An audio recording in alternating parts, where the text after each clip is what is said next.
Baik teman-teman, bismillahirrahmanirrahim. Assalamualaikum warahmatullahi wabarakatuh. Alhamdulillahirrabbilalamin. Pada hari ini kita masuk pembelajaran IPA, Bina, dan PKN. Sebelum kita mulai, pastikan antum membaca doa sebelum belajar dulu ya teman-teman.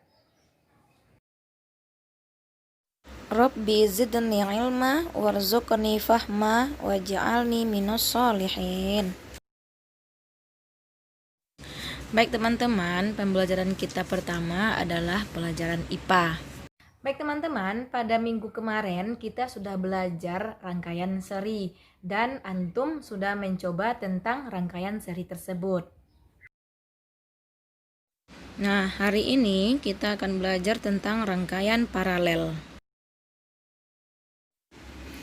Rangkaian paralel adalah rangkaian yang disusun secara bercabang, di mana ini adalah contoh dari rangkaian paralel yang menggunakan dua lampu. Nah, di mana saklarnya tertutup.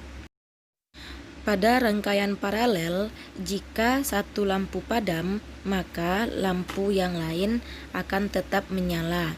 Di mana kelebihannya, jika salah satu lampu padam, lampu yang lain tetap menyala. Nyala lampu yang satu dengan yang lain sama terangnya, di mana kekurangannya adalah membutuhkan kabel penghantar yang lebih banyak dan biaya pembuatannya lebih mahal.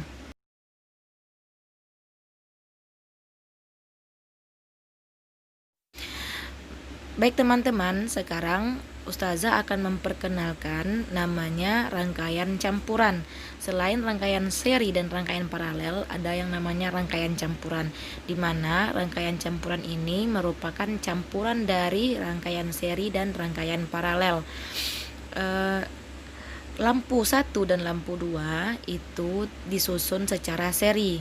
3 dan 4 juga disusun secara seri, sedangkan antara lampu 1 dan 3 disusun secara paralel, dan lampu 2 dan 4 disusun secara paralel.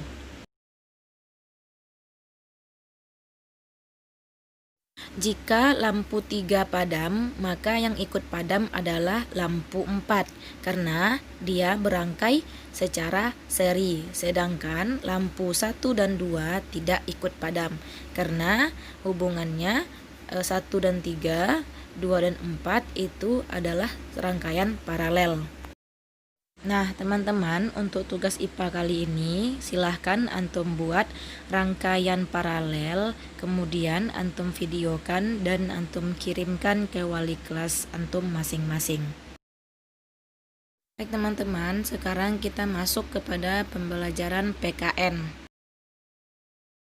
Nah teman-teman, pada pembelajaran PKN ini kita awali dengan sebuah pernyataan. Agung sedang melaksanakan kewajiban untuk belajar. Agung belajar dengan posisi yang kurang tepat dan terkesan bermalas-malasan. Pernyataan 2. Peter sedang melaksanakan kewajibannya untuk mengikuti ujian. Saat ujian berlangsung, Peter mengeluarkan contekan yang telah dibuatnya tadi malam. Baik, sekarang kita bahas ya teman-teman. Pertama, apakah Agung dan Peter menjalankan kewajibannya sebagai peserta didik? Jawabannya ya. Agung dan Peter sudah menjalankan kewajibannya sebagai peserta didik. Kewajibannya apa teman-teman? Ya, kewajibannya adalah belajar. Sekarang, apakah Agung dan Peter sudah bertanggung jawab dalam melaksanakan kewajibannya? Nah, belum, karena Agung belajarnya dengan posisi kurang tepat dan terkesan bermalas-malasan. Itu membuktikan Agung belum bertanggung jawab. Sedangkan Peter dalam ujiannya mengeluarkan contekan yang telah dibuatnya tadi malam.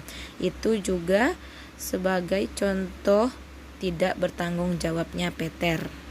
Teman-teman, untuk tugas kita kali ini antum kerjakan halaman 11. Baik teman-teman, pelajaran kita selanjutnya adalah bahasa Indonesia. Teman-teman, pada Bina kali ini kita akan mengulang materi kita tema 3 tentang teks eksplanasi ilmiah, kosakata baku, dan kalimat efektif. Apakah teman-teman masih ingat dengan teks eksplanasi ilmiah? Nah, teks eksplanasi ilmiah adalah teks eksplanasi yang menerangkan suatu proses yang bersifat ilmu pengetahuan, di mana teks eksplanasi terdiri dari pernyataan umum, deretan penjelas atau isi, dan yang terakhir penutup atau disebut dengan interpretasi. Nah, apakah teman-teman masih ingat apa itu kalimat efektif? Nah, di mana salah satu ciri kalimat efektif adalah tidak menggunakan kata yang bermakna sama.